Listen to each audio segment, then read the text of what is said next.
Sometimes it's just that one little piece that makes a trick just click. Something that you're missing that just makes the trick work and makes you figure it out. Today I'm taking you guys to boot camp. We're gonna teach you guys how to do back crooks. If you're having trouble committing to, holding, or getting out of backside crooks, this video is for you.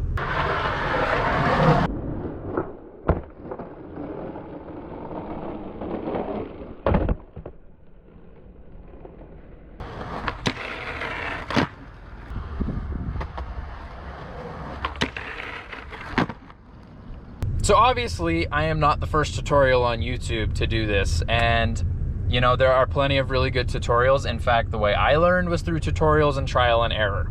But one thing about tutorials is they all definitely point you in the right direction. My goal is to be a bit more granular than that. A few good tricks to have down before you try attempting these would be backside 50-50s, backside nose slides, and in my opinion, backside 5-0s. If you can squeeze nose manuals in as well, that would be extremely helpful. Each of those tricks kind of encounter a little bit of the base stuff that is kind of important to back crooks, but that being said, they're not a requirement. I learned back crooks long before I figured out back 5-0s. I had done them, I wasn't very good at them. Take this as you will. Don't let a trick kind of be a deterrent from trying something. If you think you can do it, you can probably do it. It just might take you a bit more effort. The only thing you have to figure out now is what you want to do it on, because everybody's slightly more comfortable with different things. So this really depends on your comfortability. If you are more comfortable learning tricks on rails, do it on a rail. If you're more comfortable learning tricks on ledges, do it on a ledge. If you're more comfortable doing tricks on ledges with round coping specifically, do it on that. You kind of get the idea. One thing to definitely keep in mind though is choosing whatever terrain that you're going to do it on, the lock-in and how you get out, and the behavior of the actual grind is a little bit different for everything. In my opinion, the easiest thing to learn on is ledges. The easiest thing to get out of them on is rails. But that being said, it's harder to get out on ledges, but it's harder to lock and hold on a rail.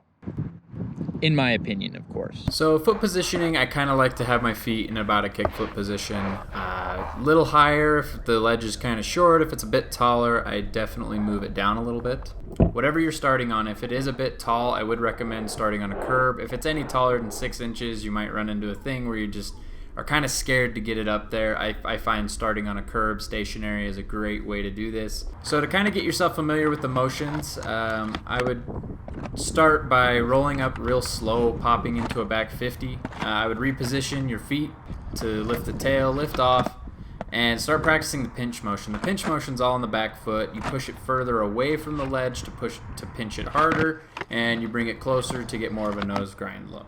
There is a limit to how far you can pinch it out. Eventually you will drop into nose slide, but that's just something you kind of learn as you do it.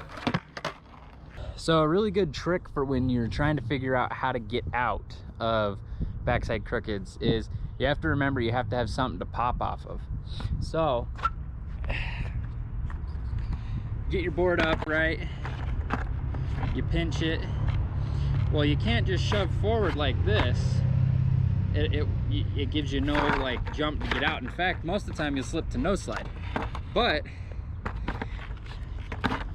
when you're pinching, you want to find that middle ground where you kind of have that play with your back foot where you can just kind of move it. When you get it up to like that, you all of a sudden have that much room that you can play with. And then we turn the camera a little bit, and all you have to do is pop out.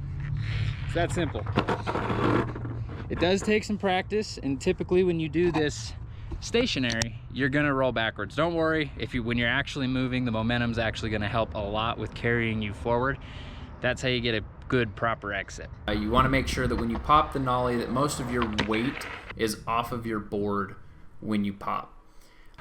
If your weight is still mostly on the board when you pop, you're going to be fighting your body weight, and it's going to make it hard, and it's going to cause issues like landing primo or not being able to get far enough away from the ledge. So I would recommend practicing on a curb for quite a bit. Once you get comfortable, you can try popping straight into a crooked or into a nose grind and then tweaking it. That's what I would recommend. instead of doing it from 50-50 from the get. Obviously the 50-50 is just to kind of get you used to popping on backside. So a big thing when you start trying to pop it into a crooked is to remember that you don't want to try and force all of your weight to get you into the grind. If you're throwing your weight all over the place, you're going to have a really hard time recovering from that and getting into a balanced state. What I would recommend is to tweak your ollie instead. That way it won't require you to recover your balance. I think it's a bit safer because all you have to do is pop, tweak, put it there, and you're good to go. Reason I say it's safer is because if you're throwing your weight all over the place, if you're trying it on something like a handrail or something a bit bigger, there's a couple ways to do a crooked. You can stay on the other side of the rail and still do a crook, and it's a lot safer because you can land on whatever side is going to have the softest landing, I guess, if you're going to bail. Or if there's like a huge 20-foot drop on one side, you can keep most of your weight on the other side, so you're going to fall on the other side. Once you're comfortable doing it on a curb, you can then take it to the next level and actually start trying the trick with some momentum. I would recommend starting really slow at first. There's always going to be that initial fear of trying something for the first time. It's completely new to you. You've never done it. It's going to be rough. There's always that fear, and everybody processes fear differently. The biggest thing for me, I like to think of things as different tricks or act like I'm in a different stance or something that makes the trick seem less scary. But everybody's a bit different. Just how you get yourself to get over fear is completely up to you. Just remember that as you try the trick, it will get easier, and usually it's only that first time you commit that's really scary, and then after that, it's really easy and you start figuring out how to bail properly. The reason I say to start slow is because this grind, in my opinion, is a lot safer to learn slowly because it helps you redistribute your weight a bunch. If you're rolling at it with a ton of speed and you don't know how to do it, it's really easy to get pitched and bodied doing a crook. It's also really easy to slip out and have your ankles land in awkward positions if you don't have enough weight onto the ledge. So when you're actually trying to slide and hold the grind, dealing with the momentum at first can be kind of iffy, but if you kind of figure out your balance point, that's the biggest thing. Your balance point and how well you're balanced on the rail and how long you can hold the grind literally is all weight distribution. That's all you have to think about. For me, and I would imagine for most people, the more weight you're going to put into the ledge, the more balanced you're going to be. Ooh, not like that. When you're really into it, you should be like this. Your head should be right over where your nose is, and your front foot should almost be a straight line down to your nose. All this does is control the pinch and help you pop out. So the more weight you put into the ledge, the better you're going to be able to hold the grind and the longer you're going to be able to slide it. Now, dealing with the balance part is the easy part. It's the momentum that's the hard part. So there is this little back pocket area. You want to be in this with your knees bent, almost like you're about to sit down in a chair. That's what's going to help you hold it, counter the momentum, because you're moving forward, so you have to have a counterweight backwards. The area that I like to aim for when I'm trying to hold a really long grind is I want to aim for this little pocket back here, back where the pinch is. That's how I like to counter the momentum. If you're still having issues trying to counter the momentum, another thing you can try is maybe try doing it on a curved ledge. Curved ledge just kind of naturally throws your weight where it should be for a crooked. In fact, this was one of the main things I used to try and teach myself how to slide a crooked properly. It is a bit easier, but it is a little harder to get out of on a curved ledge. I would just use it to kind of get used to the sliding motion and how it feels, and then I would continue with what you are doing. As well as, I wouldn't try this on a super tall curved ledge. The one that I did it on in the video was pretty tall. If you have access to a smaller curved ledge, that's what I would use. Common issues with crooked grinds. First one that comes to my mind is not getting away from the ledge when exiting. So you can't quite get far enough away from the ledge for the front truck to clear, and this leads sometimes to it landing primo, sometimes to it just not going off at all. and a bunch of other scenarios. So if your main problem is not being able to get away from the ledge, usually that lies with the pinch point. Usually you're not pinched quite far enough out and you're not dipping it correctly, so you're not getting any pop. Kind of like how I showed previously, how you can't just kind of scoot forward and get out, you have to actually pop it. That usually lies with how exaggerated your pinch is.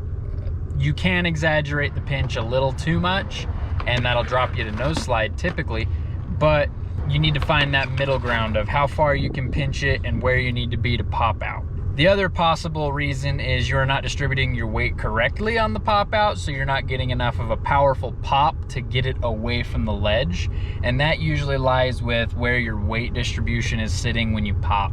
You want to make sure that most of your weight has left the ledge when you go to do the nollie and you drag, so that way you're not fighting your own body weight to pop out. That should get you a more substantial pop and hopefully help you. If you're still having trouble, I would recommend taking it stationary and just practice popping out a billion times until you get it. Landing primo. So this one has its own set of issues. Like, yeah, not being able to get away from the ledge is part of it for sure, but you can do everything right and land primo. This is probably the biggest issue I see with most people. In fact, just the other day I was watching somebody do it and do it and do it and do it, and every single time he'd pop out primo, and I had this problem when I was learning. The biggest reason that this happens is you are not pinching it enough. So if you are just rolling in a nose grind and trying to pop out like a crooked, you're not gonna get away from the ledge, or you're gonna get a really low pop because you're not playing on your pinch. So when you go to pop out, when you pop, the side of your board catches the ledge and it lands primo, or sometimes it even power slides down the side of the ledge and it goes straight to the bottom. It's kind of the same thing with primo and the previous one. A lot of the same issues come from not being able to get away from the ledge and primo. The other reason for the same issue is you're not releasing your weight when you need to be when you go to pop out. So you're fighting your own weight when you pop, and your front foot is where all your weight's at, so it just kind of flink and it goes down the side of the ledge. Another good way to get over some of these issues is to try and practice some flat ground nollies and just really try and level them out.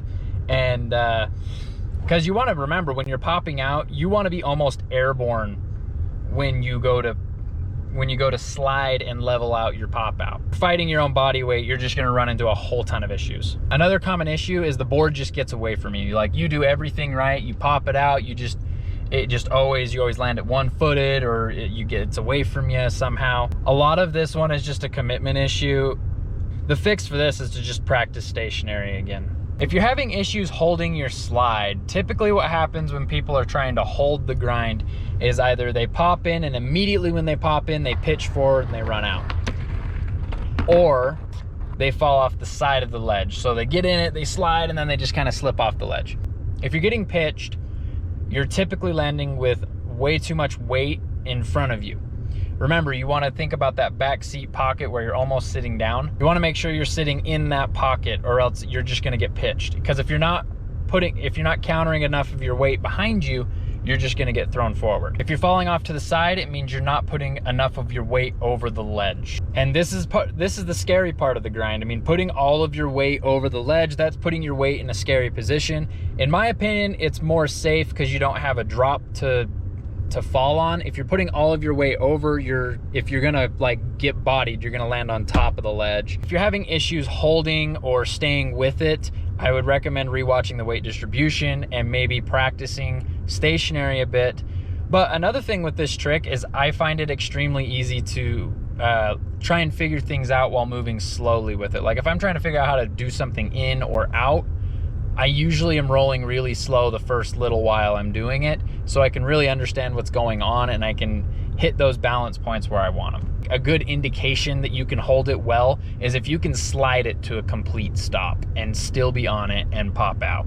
If you're having commitment issues, another thing that you can do is you can roll at it really slow and just practice the grind really slow, so you're almost stationary. Because if you can do it stationary, you just have a problem with doing it rolling. Just do it at a really slow speed and eventually pick it up and you'll get it. The problem with fear and doing these tricks is that There's always that little bit of fear, especially when you're trying something new, and the only way to get rid of it is to do it. And for everybody, the way they process fear is a little bit different, and you just should know how to get over your own fears. So something to remember is that you won't learn these tricks overnight. Flat out, skateboarding just takes practice and trial and error, and it takes a long time to get good, and it takes a long time to learn new stuff. So don't get discouraged if you don't learn it in like 5 minutes. It takes everybody a long time. And that's the beauty of skateboarding. Hopefully this helped you figure out what you were doing wrong, or even taught you a new trick. That was the whole point of this video. I'm sure these tips, there's a lot more than what I have here. These are just ones that I remember specifically that really helped me. Everybody does things a little bit differently. You might just naturally do something that somebody else isn't even thinking about. And those are the little things, once you start thinking about it, that I think makes it a lot easier to learn tricks. If you feel like I missed any tips or tricks, feel free to comment them down below. There's hundreds of tutorials out there, and there's hundreds of little ways to think of things, and one of those ways might help somebody else. If you liked anything you saw, or this video helped you learn a new trick, make sure to drop a like, give me a sub. It helps more than you can understand, and I'll see you in the next one. Peace.